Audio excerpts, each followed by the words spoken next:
Start off first here with a 1989 P Mint mark that has been broad struck. Now that is really awesome. Graded by NGC. Man, check that out.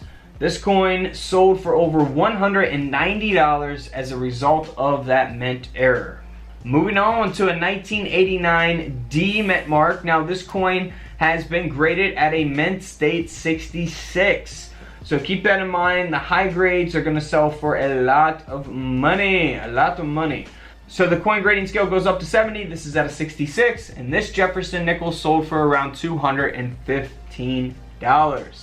215 bucks. Alright, so next up is a lot of different coins. So we have two coins in this lot that sold together. So first we have a 1989 P. Both of these coins have been double struck. Both are off center with the second strike uniface. So this coin here is graded at a mint state 63 by Annex, and this Jefferson nickel sold for around $75. Again, these sold together for $79, both of these coins. This next coin is 1999 that sold with the 1989 for the $79. So same type of mint errors there. Now next up is going to be a 1989 P mint mark, where the obverse is misaligned. So we see that there on the rim of the coin, on the right side of the coin, there where it says Liberty and the date. Now this coin here sold for around $45. Now same thing with this coin. This nickel has been misaligned here on the obverse again. It's graded by NGC at an AU58. Or actually, this nickel sold with the last coin for $48. They both sold together, so I got confused there because we had a lot before that. Now we have these lots of coins. So those two sold for $48 as well. Now here is a 1989 Jefferson nickel that is a double denomination. So the Jefferson nickel design struck on a Lincoln cent. So really awesome. You see the design of the Lincoln cent as well as the Jefferson nickel design. And this coin sold for over $800. So those are going to be super rare. Now same thing with this coin. It's a 1989 P mint mark Jefferson nickel that was struck on a Lincoln cent. The coin weighs 2.5 grams as a result of that error. And this coin sold for around $580. Moving on to this next 1989 Jefferson nickel, we got a collar die break. And we can see that there on the top left side of the Jefferson nickel. And because of that, this coin sold for around $35. Next up is a 1989 Jefferson nickel that has been broad struck with an obverse brockage. Man, isn't that amazing? This coin, believe it or not, only sold for around $50, but it sold quite a long time ago. So I would imagine this would sell for much more money in today's market. Now here is a 1989 P mint mark broad struck out of collar, graded at a mint state 66. Wow, look at that. That is amazing. I might have to get one of these coins and add them to my collection. This coin sold for over $80. Not too bad, 80 bucks. Now here's a very cool type of mint error. Now this has been struck 3 times, 70% off center and 90% off center. Look at that, man. That is amazing. $400 for this Jefferson nickel. That's what this coin sold for, 400 bucks. Here's a 1989 P mint mark, again with the high grade, so all the value comes in the grade here, and because of that, this coin sold for over $745. Now keep in mind, if you have a Jefferson nickel, it's got, scratches, nicks, and dents, it's damaged. Of course, it's not gonna sell for these types of prices. This is an extremely good grade. So that's why this coin sold for that price. Here is a 1989 P mint mark that was struck 55% off center. You can look for off centers and really all these kinds of different errors on many different types of coins, not just Jefferson nickels. And this nickel here sold for around 25 bucks. Here's another off center from 1989. It was struck 45% off center. And this Jefferson nickel sold for around $45 as well. Now in 1989, of course, we have the S mint mark. That is the proof nickel, and this is graded at a perfect grade. So for anyone new to coin collecting, the coin grading scale only goes up to 70. This has a 70 grade with that deep cameo, and this Jefferson nickel sold for around $275. Now here are some other nickels that you should always be on the lookout for.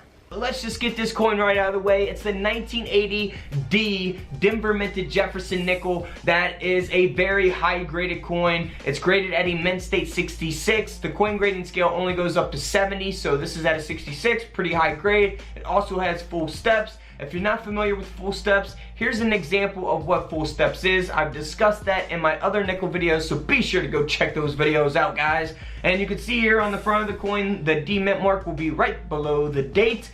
And because of the high grade, this coin does not have any types of errors. So because of the high grade, this coin sold for over $380. Now if we look here at a 1980 error nickel, this is a coin that has been broad struck. So it is a mint error coin. We can see it there all around the rim of the coin there, both on the obverse, the front of the coin, and the reverse, the back of the coin. So super simple error to look for. You wouldn't need a USB coin microscope for anything like this. You could pretty much see it very easily in your pocket change or in a coin roll from the bank. This nickel here sold for over $25. Next up is a simple type of error. You can look for off-center errors on just about any type of coin. It's a 1980p mint mark Philadelphia minted Jefferson nickel that has been struck off-center. Now this coin here, because of that mint error, sold for over $25 as well. Now if we move on here to a little bit more valuable coin, this 1980 nickel here is the 1980p. It's been struck on a 1-cent planchet. So it's been struck on a penny, essentially, a nickel on a penny. You can see the coloration, the copper of the penny as well, and it is a damaged 1-cent blank planchet. We can see the damage taking place on the coin as well. Now this coin here sold for over $165.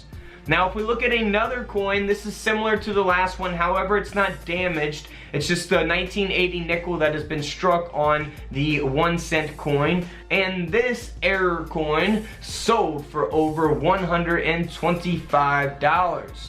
Now if we look at this other 1980 nickel that was struck on a 1-cent planchet, this one has actually been struck 20% off center as well. So we can see that there in the image displayed, the 1980p, and we see it's off center. And this coin here sold for over $1,800. Now for the last nickel that was struck on a penny, I promise this is the last one that was struck on a penny.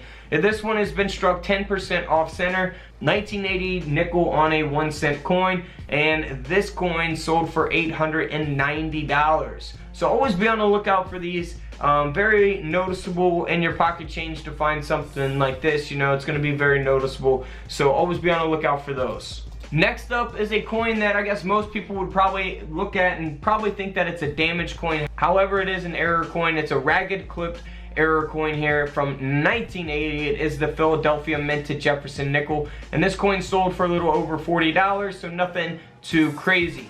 Now this next 1980 Jefferson nickel has the obverse struck through, so die capped error. We see there on the reverse, nothing taking place. I've actually found a die capped error in one of my penny rolls before. I've talked about that in my videos. I showed you guys that. It is awesome to find these coins, man. It's just I don't know, there's no feeling like finding an error coin. It's just so fascinating and exciting to find these once you actually really do find them in your when you're searching coins. So this coin here sold for over $35, so nothing crazy, but still a $35 nickel. Next up, one of my favorite types of error coins. We got a 1980 5-cent coin, so a nickel that is overstruck on a 1980 Philadelphia minted Roosevelt dime. So here on the front we see the reverse of the Roosevelt dime plus Jefferson's head, the obverse of the nickel, and then here on the back you see Roosevelt's head and the reverse of the nickel design. So that is very cool. I want to find one of these so bad. Man, I cannot wait until I find one of these. It's gonna be a crazy day.